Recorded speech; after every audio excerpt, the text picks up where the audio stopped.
এক দরবেশ তিনি স্বপ্নে দেখেছিলেন যে তিনি তাকে বাঘে তাড়াচ্ছে। বাঘের তাড়া খাইয়া তিনি গিয়ে উঠলেন এক গাছে।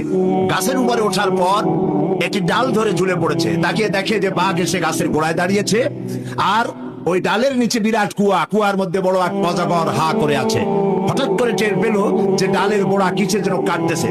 তাকায় দেখে একটা সাদা ইঁদুর আর একটা কালা ইঁদুর ডালটা কেটে দিচ্ছে। এই স্বপ্ন দেখে তার ঘুম ভেঙে গেল। তিনি ঘুমের থেকে জেগে আল্লাহর এক ওলির কাছে গিয়ে জিজ্ঞেস করলেন, হুজুর আমি তো এরকম একটা স্বপ্ন দেখলাম, এই স্বপ্নটা কি? ওলিউল্লাহ বললেন, দেখো এই স্বপ্নটা আসলে স্বপ্ন না, এটা বাস্তব। আর এটা তোমার একার না, এটা সারা দুনিয়ার মানুষের। বলে কিরকম? তোমার পিছনে যে বাঘে তাড়াচ্ছিল ওই বাঘটা বাঘ নাও, বাঘ হলো হযরতে মালাকুল মউত আজরাইল। তুমি যে গাছে উঠে ঝুলে পড়েছিলে যে ডালে, ওই ডালটা তোমার হায়াত। আর যে নিচে অজগর হা করে আছে এইটা হলো তোমার কবর। আর যে সাদা ইঁদুর আর কালো ইঁদুর ডাল কাটতে ছিল, এটা হলো দিন আর রাত। দিন আর রাত প্রতি মুহূর্তে তোমার হায়াতের রশি কেটে দিতেছে। এরপরে লোকটি মাথায় ঠান্ডা ঠান্ডা অনুভব করলো, তাকে দেখলো যে উপরে মৌচাক ছিল, তার থেকে মধু পড়তেছে। মধু চাটতে চাটতে ঘুম হয়ে গেল।